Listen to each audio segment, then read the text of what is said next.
Getting the deal is a great feeling. You've done the research, you've had the landlord conversations, you've signed the contract, and then most people do something that costs them months of stress and lost income. They just wing it. There's no systems, there's no structure. They list the property, hope the bookings come in, and then spend every single day managing everything manually. Responding to guest messages at midnight, scrambling to find a cleaner last minute, getting double booked on 2 platforms at the same time. You know what I'm talking about. Guys, getting the deal is only 20% of the job. What you set up after signing your first deal determines whether this business is actually going to give you the freedom that you're looking for, or whether it just replaces your 9 to 5 with a different kind of trap. And in this video, I'm going to walk you through the 4 systems that every Airbnb operator needs to have in place from day one, so that the business works without you actually being the one doing everything. Ladies and gents, this is part 4 of the Landlord Partnership Blueprint. You can find part 1, 2, and 3 in the description below. Let's get into this. Now, I want to start here because this is the part that most people treat as an afterthought. Your cleaner, not your software, not your pricing, not your listing photos. Your cleaner is the single most important part of your entire operation. And here's why. Every time a guest checks out, your cleaner is the first person in that property, right? They are the ones who get it back to the standard that earns you 5-star reviews or not. Like, they're the ones who spot if something's damaged, something's missing, or something's wrong before the next guest arrives. A bad cleaner will ruin your business, and I'm not being dramatic. I've seen it happen. Bad reviews are going to pile up. Landlords are going to lose confidence in you. Guests stop coming back because they can see the terrible reviews. Now, a great cleaning team will let your business flourish because they're not just cleaners. They become your first line of defense. They're your eyes and your ears inside that property for every single turnover. They're going to notice things that you will never ever see from a distance. That's just how it is. Now, when it comes to hiring a cleaner, most people make one of 2 mistakes. Now, mistake number 1, they hire one person, one individual who cleans the property themselves. Now, the problem with this is pretty simple. Well, what happens if that person falls ill? What happens when they have a family emergency? What happens on a busy bank holiday weekend when you've got back-to-back checkouts? You're stuck.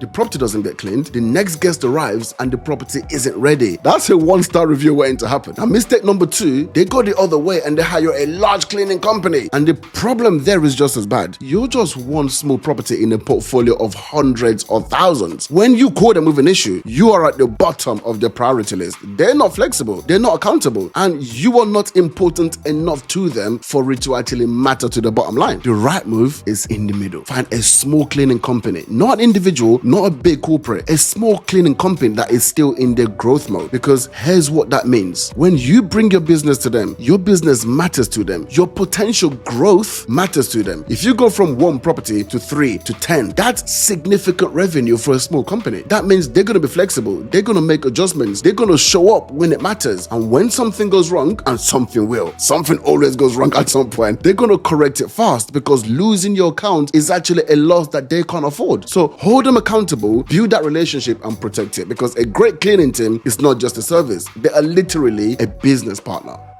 Right, OTAs. And OTA stands for online travel agencies. So these are the platforms where guests book their stays. Airbnb, Booking.com, VRBO, Expedia, just to name a few. There's loads of them. Most beginners list on Airbnb and stop there. That's a huge mistake. The more platforms you're on, the more exposure your property gets, the more bookings you generate. It's that simple. But here's the problem that immediately comes with being on multiple platforms. If someone books on Airbnb on a Tuesday and you haven't updated Booking.com, someone else could book the same dates on Booking.com 10 minutes later. Now you're double booked. You have to cancel one of those bookings. That guest leaves you a bad review. The platform might penalize you, and the landlord starts wondering if you actually know what you're doing. This is one of the most common and damaging mistakes that new operators make. Here's the thing. The solution is there. It's called a channel manager. A channel manager is a software that sits between all your platforms and connects everything in real time. One booking lands and every other calendar updates instantly, automatically. No manual work is required. It just does it. And the one that we use is called Zeevou, and it handles calendar connections across all the different platforms. It also manages your guest messaging.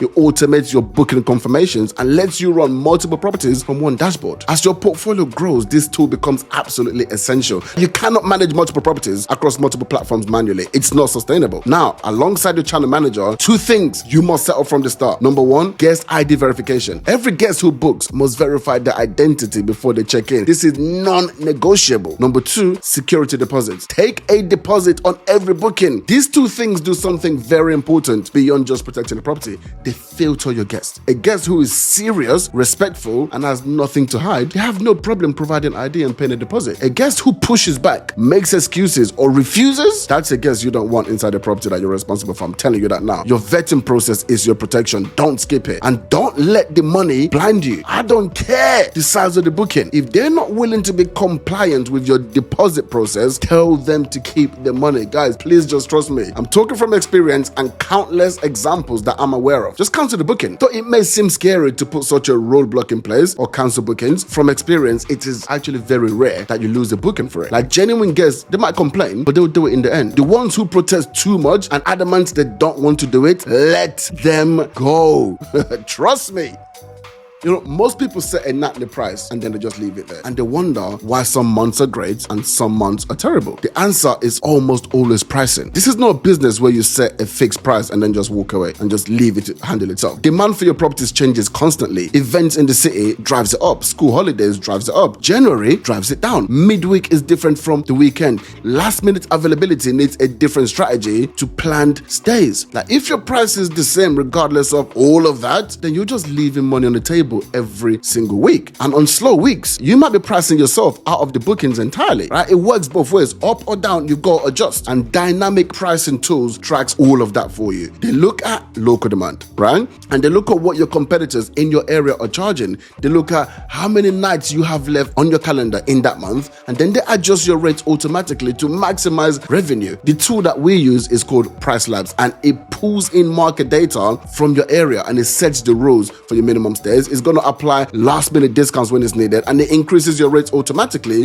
when demand spikes around local holidays. And here's the simplest way to think about this. Two properties, same area, same size. One has dynamic pricing and one has a flat rate. Over 12 months, the property with dynamic pricing will significantly outperform. And it's not because of the property, it's not because of the location, just because of the pricing. That's how important this is. Your pricing is either working for you or is working against you. Like there's no middle ground. Set it up, let it run, check it occasionally, and then move on.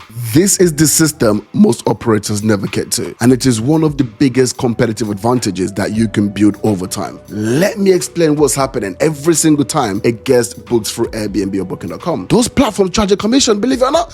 Airbnb takes around 15% from hosts. Booking.com can take between 15 and 20%. Every single booking, every single month, money leaving your business. And not just the money, you're also now dependent on those platforms. They can change their rules. They can change their algorithm. They can change their commission structure, and there's absolutely nothing you can do about it. The goal, and this doesn't have to happen on day one, but it needs to be part of the plan from day one. The goal is to convert your guests into direct booking customers. These are guests who come back and they book directly through you, through your own website, through your own system. No platform, no commission, the full revenue stays in your business. Here's how it works. And every guest who stays with you is a potential direct booking customer. They've already experienced your property. They already know the quality. They just need a reason to come back through you instead of the platforms. Now, your guest experience, the messages they receive, the information you give them during their stay, the follow-up after checkout should all be designed with this in mind. Like a simple direct booking website with a booking engine, that's what you need to actually collect bookings from them. It doesn't have to be complicated, but it needs to exist. And here's the good news. Most channel managers will provide that as an option. The real secret is in your service delivery and your follow-up system once they actually check out. And that is what will make them think of you the next time they're coming back to that area. Now, the operators who build the system are the ones who can scale a large portfolio and keep it profitable on the long-term basis. The ones who don't do this will permanently be dependent on the OTAs. One algorithm change and the revenue drops overnight. Start thinking about this right now, ladies and gents. Like, build it when you're ready, but start thinking about it now. Don't wait until you have 10 properties to realize you should have started earlier. It might be a little bit late then, or it's gonna take you a little bit longer, right? Now, let me bring this all together. 4 systems, all of them non-negotiable. Number 1, your cleaning team. The right cleaning company, held accountable, treated as a business partner, they are your first line of defense. Number 2, your channel manager. Multiple platforms, connected automatically, guest IDs and deposits, protecting the property and filtering your guests. We use Zeevou. Number 3 is dynamic pricing. Your rates are adjusted automatically based on real demand. We use Pricelabs. Set it up and let it work. And number 4, your direct booking system. the long-term play that reduces your dependence on the platforms and keeps more money in your business, in your pocket. That's ultimately what we're doing this for. Now, when these are all in place, the business stops running you and you start running the business. That's the difference between freedom and a different kind of stress. Now, part 5 is the final video in this series, and it's the one I get asked about the most. Ibrahim, once everything's actually working, how do you go from 1 property to 5 properties to 10 properties without burning out? How do you actually scale this business? Well, that's what's coming next. So guess what you got to do? You better subscribe right now, because otherwise you might miss it. And if you want the full step-by-step system right now, then you can download the free 30-day Airbnb launch plan, right? It's 5 steps, week by week, everything you need to launch your first Airbnb business without owning or renting a property. The link is in the description. I'll see you next week for part 5.